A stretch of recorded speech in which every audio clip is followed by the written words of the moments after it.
Row representing KLKC Radio, Fox Sports out of Parsons, Kansas. With me, I have a friend of mine. He, of course, a lot of you all know him from back in Kansas City when he was at 610 Sports.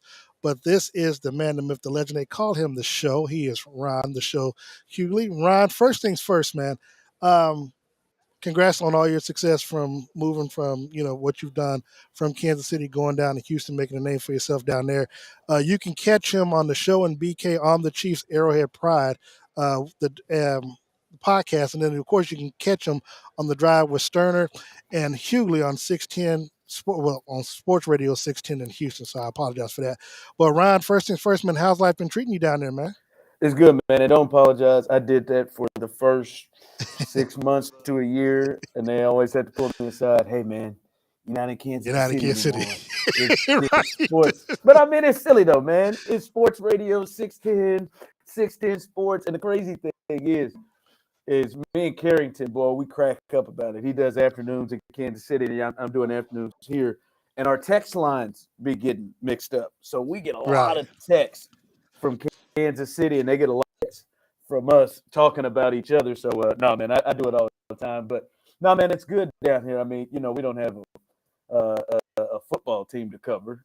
But it is good down here, man, and enjoying it in a bigger city, bigger market. But still, like I said, man, the football team is in a little different spot than in Kansas City. Being that my ass is at home. I'm in Houston. I'm not on Radio Row because of where the Texans are. But no, man, life is good. The fam loves it here, and we enjoy it out here in H-Town. Man, let's jump right into things. Obviously, you do get a chance to talk about the Chiefs, with your former colleagues who were literally and all over the country. But you get a chance to talk about it on your Arrowhead Pride podcast. What did you see from Kansas City? Well, no, let me step back a little bit. Who was your original Super Bowl prediction to start the season off? My original prediction, I had the Ravens and Niners. That's what I had in the Super Bowl, and then the two quarterbacks went down, and the Niners still were holding it together. I just thought, boy, this was going to be a year of Lamar. Everybody doubting him, everybody putting him down contract year. I thought this was going to be a year for him, and they were trending all right till he got hurt again. But yeah, I mean, I think these are the two best teams now that we've seen the season play out. But no, man, I was on that Lamar and 49ers train. Knowing how the season, what did you see from Kansas City that as the season progressed, you were like, okay, this team is for real? Well, I think we saw it all. And I think the question we were all wondering is, how is this team going to adjust with life after 10? Right. I mean, there were points where you felt like this is their identity. Their identity is so wrapped up into Tyreek Hill and the speed and everything that plays off of his. And it was I felt that Patrick Mahomes was the best in the world, and we've seen Andy Reid be able to turn water into wine a lot. I mean, he had receiving cores of Todd Stinkston and Freddie Mitchell and other guys down there. And he made them work and had really good offenses. So you felt like he could. You just wanted to see it for yourself and how they would be able to live without Tyreek Hill. Just were number one in offense across the board at every major category. And when you started to see that it looked different, but they were still able to be really productive and the best offense in the game, you were like, well, I guess that question is answered, that they can still roll out Tyreek.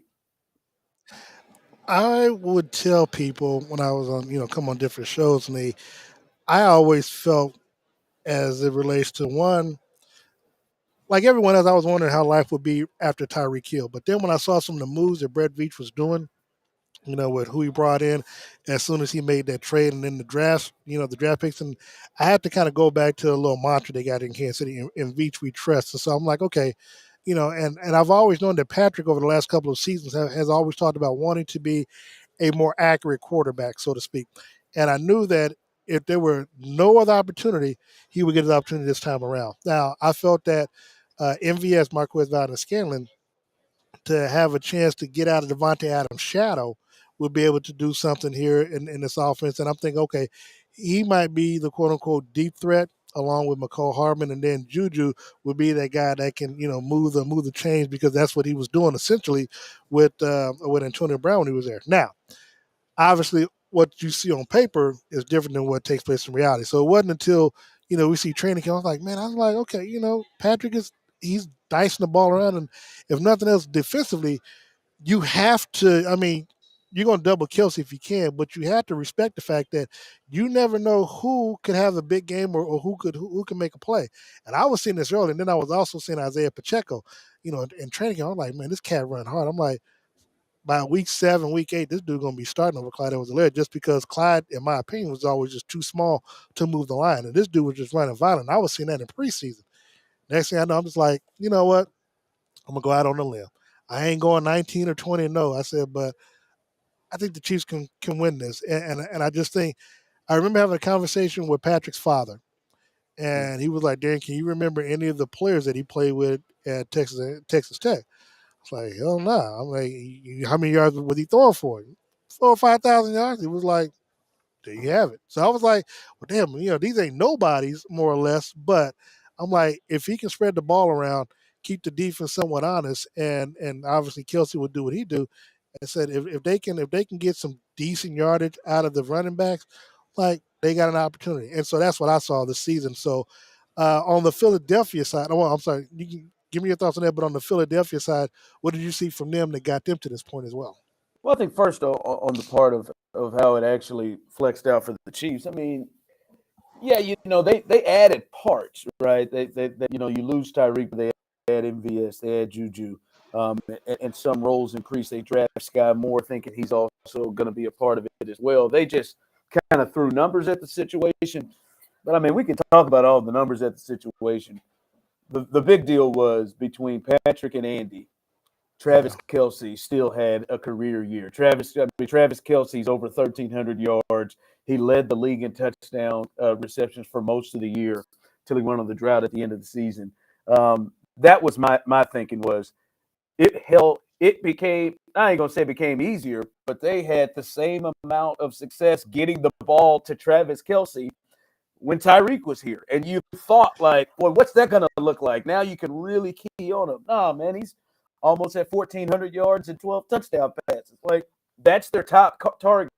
And once or twice a game, and I know you watched all 19 of the games, Darren, once or twice a game, like the greatest tight end in the history of the sport. Yeah, I said it, Gronk. The greatest tight end in the history of the sport's just running free with nobody within yards of him. And I think that's a big tribute to the creativity of Andy and Eric to be able to find ways to get him wide open and get him open. So that's the big key to me was they threw numbers at the wide receiver position, but Kelsey's person didn't drop. Actually, it went forward. So their great yeah. receiver became him, and we got to see, no, he doesn't need Tyreek Hill to create opportunities for him.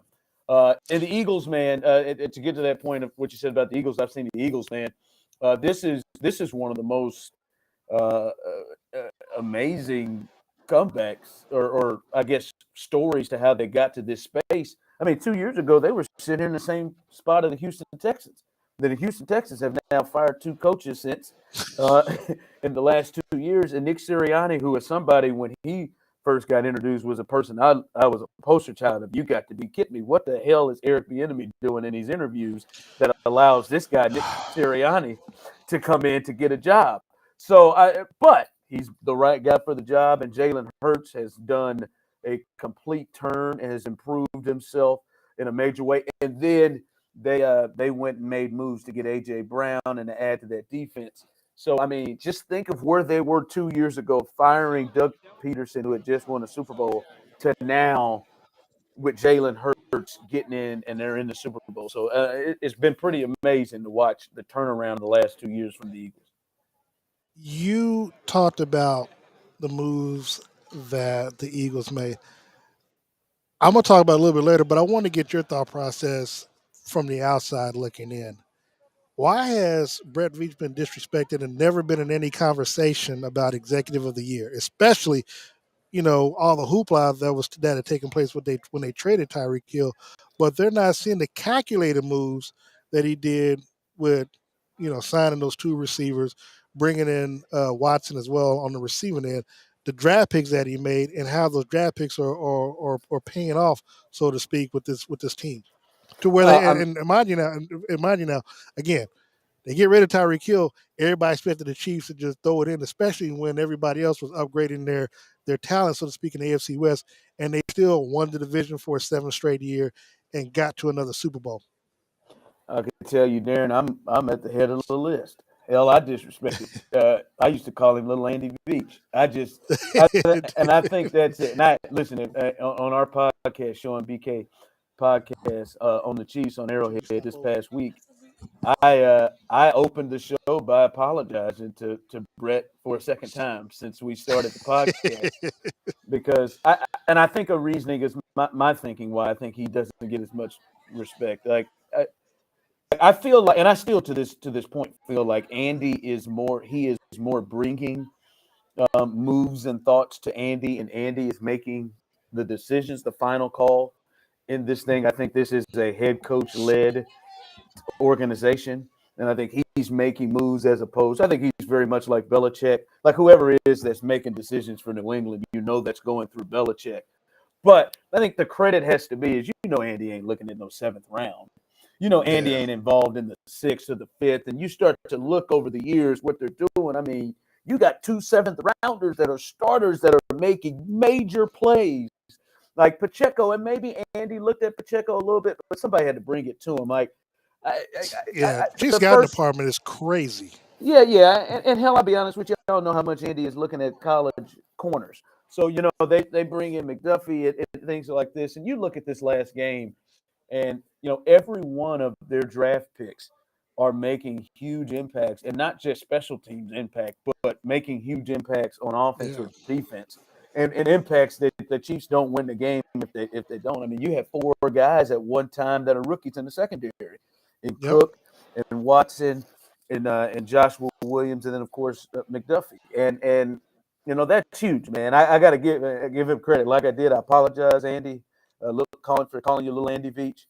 I apologize, Brett, but for the last couple of years, I mean, where he has found gems later in the draft, you have to believe that's him and his scouting department. Andy don't care about no 5th round picks.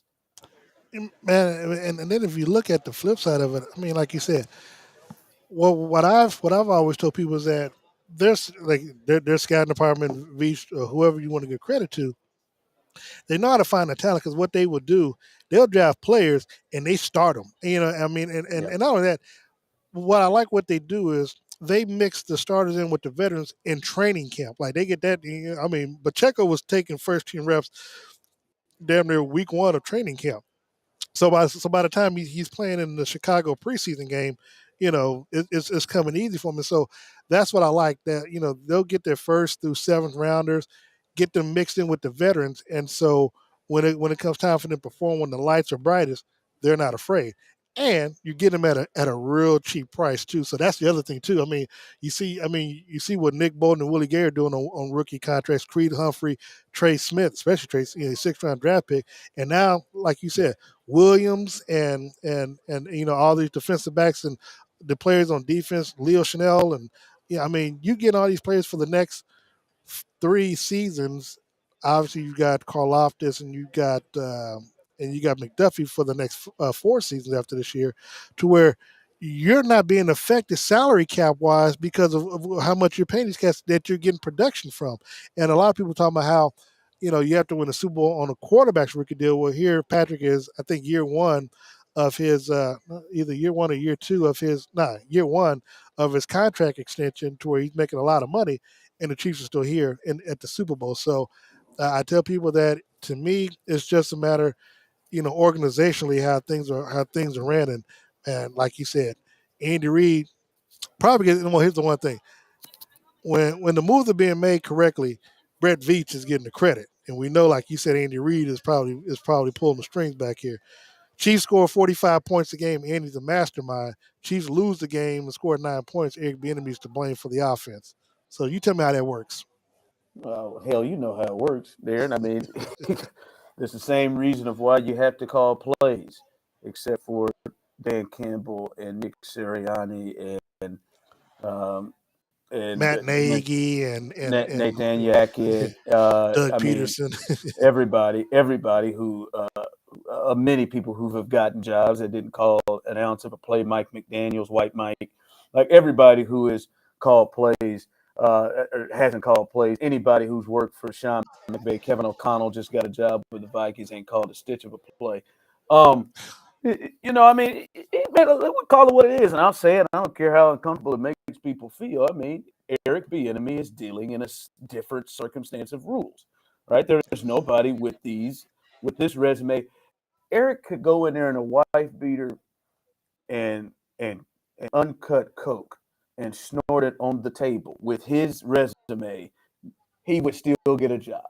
Like he would still get a job. I mean, there's nobody that has that resume that even has come close to it. I think what it is Eric Bieniemy doesn't in some way make people feel comfortable, and he makes people feel uncomfortable in some form or fashion. I can tell you right now, like I know me, and I know, and hey, they fired. Look at these black coaches. Like I know a lot of people want race to be an easy thing to deal with, but if you feel like you can't relate to somebody, you feel like your customers are going to feel some kind of way about a person, and you don't feel comfortable about it, you ain't gonna hire them. And I think in some form or fashion, Eric doesn't do that. And just because other black coaches don't mean nothing, I can sit here and tell you right now, I'm a kid who went to Blue Springs High School. I know the way that I sound. I know that I'm somebody who don't make white folks uncomfortable. I know that some of the reasons why I've got my job is because sometimes I can sound a certain way that don't make people feel uncomfortable. Don't mean that just because I've gotten hired that it ain't a problem, and it don't mean that anybody else that comes behind me. I know if my presentation maybe had dreads and I had a little different sound to my voice, that might make some people feel uncomfortable and make them not have a go at it. And I think it's the same way because there's no excuse that is thrown at me. Can't tell me his history of things that happened in 1990 when he was a kid in college, been arrested, or his DUI in 2001 because Mike Vrabel has been arrested multiple times. Mike Vrabel was arrested in 2011 because he was stealing at a casino. He still has a job. Urban Meyer, he walked his ass right into the NFL, and we know all of every place he left in college, there were scandals and him covering up. And got a job right back at Fox, but yeah, let me covering up shut up. for his job, covering up for his wide receivers coach who was beating the brakes off his wife. So I just like, even to the college level, Steve Sarkisian, who was drunk, who is an alcoholic. And I'm talking drunk at functions, drunk at practice, reportedly drunk at games, drunk multiple times at pep rallies. Lost a job at USC, then got the same job Eric Bieniemy has as an NFL offensive coordinator, then went back to Alabama, and now has become a head coach of another blue blood in college football, and he ain't won more than 8 games in his career. So, I mean, like, don't give me his background. No, he just makes people feel a certain kind of way about things because there is no excuse that explains why a man 5 straight AFC Champions games, a man who has been the architect as the offensive coordinator to help set records, a man that Andy Reid and Patrick Mahomes have repeatedly said has called plays, that's a former player, doesn't get a job. There's no way. There's no possibility. He's not interviewing bad. We listen to that man speak to the media once a week. Can't tell me that person hasn't faked it in 15 of one of these 15 interviews. So you got me going. See, Eric is a hot button issue. You are bro. You already know what I deal with, so I talk about it all the time down here. And I don't. Yeah, I'll repeatedly. I just like to throw it in folks' face, and I think some people mean well because they just don't want to believe it's what it is. But there's no other explain. His 2 predecessors had the same job he did, and they both had head coaches, and one of them won a Super Bowl, and the other one made it to the playoffs twice with Mitch Trubisky. So don't tell me like, oh well, it's the tree. No, it's not. And look, before we get out there, I know a lot of people are trying to push Eric Bieniemy out of the thing, and what they're gonna try to do, elevate Matt Nagy. And I'm gonna be like, who did you interview? You know what I'm saying? Because Mhm. Rooney Rule, so to speak. Yeah. Uh, L.A. L.A. Rams. Dallas Cowboys. Come on now. But that being said, Ron, before we get you out of here, man, what's your prediction for Sunday's game? Yeah, I think it's really interesting because we saw this happen in the Bengals game leading up to it, and I think it's a misconception, and I think the Chiefs as a team get penalized or docked because of the greatness of their transcendent player. I was on in Chicago last week talking about the game, and I said this to them where you guys remember with the Bulls, sometimes the Bulls wouldn't get credit as an entire team because they had Jordan, and the theory and the thought is Jordan just drugged everybody by himself, and that everybody else, just rode his coattails.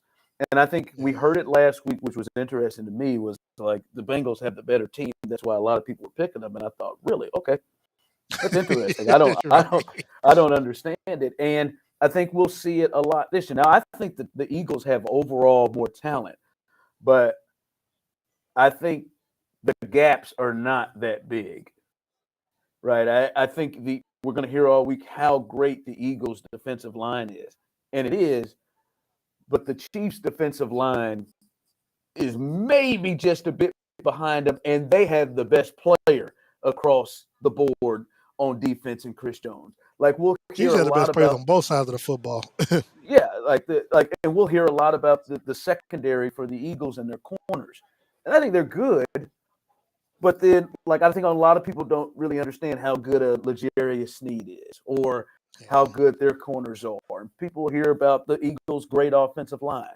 Well, the Chiefs' offensive line, I don't think altogether is as good.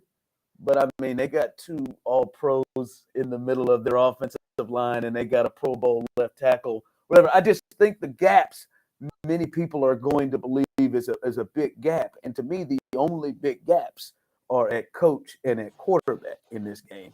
And so to me, I think that the Chiefs, I got the Chiefs 34-27 in this game. Mm. I think the Eagles have an overall better amount of talent, but I don't think the gap is this large. I think there's a lot of guys because Patrick Mahomes is so great. There's a lot of people on the Chiefs that people don't know about. Like I think people will walk in and be like, "Who is this 51 guy?" Right? Or walk in and like, "Who is this 99 guy?" Like they got so much depth. I mean, Carlos Dunlap is a guy that comes off the bench. Who is 50? Who is 32? Like I think we'll see that a lot in this game where people will just think, oh, this team is Patrick Mahomes, and Patrick Mahomes has to be God and turn water into wine. But we've watched this year, Pat's tried to give away games, but they've got overall better Like talent. with the AFC game. Yeah, I mean, Pat didn't want to beat the Broncos, but they've got overall talent to feed through. So I got the Chiefs in this game. All right, that is Ron the Show. He is my friend. He is my colleague. You can listen Okay, to man. him on Show and BK on the Chiefs. It's an Arrowhead Pride. And the Drive with Sterner and Hughley on Sports Radio 610 in Houston. Brothers, always, I appreciate your time, man. And hopefully I'll be down in Houston for the Final Four. But the way KU playing, I Uh, don't know, man. I don't know what they got going on right well, now. they'll be all right. They'll be all right. I can't wait to see what the hell you got in store to wear on this game on Sunday. I can't wait. I know Hey, you man, I got. just, I know oh, bro. you got something cooking. I know Hey, you. I know you do. Hey man, first of all, let me tell you something. Everybody's like, oh, they talking about this. I'm like, hey, this is just Monday. It's Monday, You baby. You know, building up to Sunday. that's what look. I told myself, look, I'm just bringing back suits that I wore throughout the season for this week. I said, this is just the prelude. I said, because I'm boom. I got something for every night, and I got something for the media party Oh tomorrow man, night. I I said, but bet Sunday, my man Darren been down there at Pinners waiting, baby. I mean, he down there waiting, baby. He waiting Hey to man, put this Pinners ain't got together. nothing on this stuff, bro. Hey, look, hey, trust me. I ain't even gonna disrespect Uncle Harold because Uncle Harold took care of us growing up now. So I ain't gonna front. Look, cause look, I I tell got people about Uncle. 9 Easter suits. I got about 9 Easter suits from Hey, Harold. bro, I tell people Uncle Harold gave me free suits when I did my intern at the White House. So look, I'll never disrespect them because they helped me out because I'm in college and they like it's the White House, so you got to have suits, and I'm like. I got no damn money for no suits. I'm trying to raise money just so I can spend the summer in D.C. Alvin Brooks, to his credit, he made a phone call when I was home, took me to Pinners. They suited me. I mean, they got my marriage. Next thing I know, they came out with like 5, 6 suits here. I was like, Alfred Brooks. I'm like, I got to hang with you more often. So yeah, yeah. So that's just how it is, man. So look, man, I'll never disrespect Pennis because Pennis was there for me when I needed him most, man. But There you go, no, but man. it's all about Ty White, man. Ty White and the sports All right, coordinator, man. all right, all So right. and just literally just got word. It looks like here that the Chiefs have activated Clyde Edwards-Helaire from injured reserve, and wide receiver McCole Hardman has been placed on IR. So Yeah, you know, yeah, Andy was there we go. kind of clear with that last week. He said Thursday that he didn't think he was going to play. Hell, that was 11 days away. You're right. Let's not get cute with Clyde though. I mean, this Pacheco and Oh, it's Pacheco McKinnon thing's McKinnon. been working. Let's not get cute with that. Yeah, With from that position, but I'm I sure they mean, got it. put him in fourth quarter when the Chiefs got the game out of hand. He can do a handoff and get 2 yards on the play or something. But Yeah, I if need he to. Hey, if he's in the stat though, I'm going with the under. That much I do know. So All I'm, right, man. I'm finna get my game on. Brother, appreciate your time. We'll do this again real soon. All right, man. All right. We back. Your boy got to go grab some lunch. Jeff Chadia is buying today. Are you hosting a Super Bowl party and want to elevate your guest experience? Paige White at KC Cocktail Company is doing a cocktail drop-off giveaway to one lucky individual. KC Cocktail Company specializes in creating beautiful, delicious craft cocktails, and Paige's promotion includes 75 servings valued at $300. You can choose from 1 or 2 different craft recipes, and also included in this package, Paige provides the cups, napkins, straws, cocktail setup with jugs for cocktails, and garnishes to complement the craft cocktails. To enter to win, check out her website at www.kccocktailco.com and sign up for the promotion. You will be entered to win, and the winner will be announced on February 10th. Everyone who enters the contest will receive a 10% discount on a cocktail drop-off package of your choice. Contact Paige and KC Cocktail Company directly to learn more. Don't wait until the last minute. Reserve your cocktail drop-off today. Their number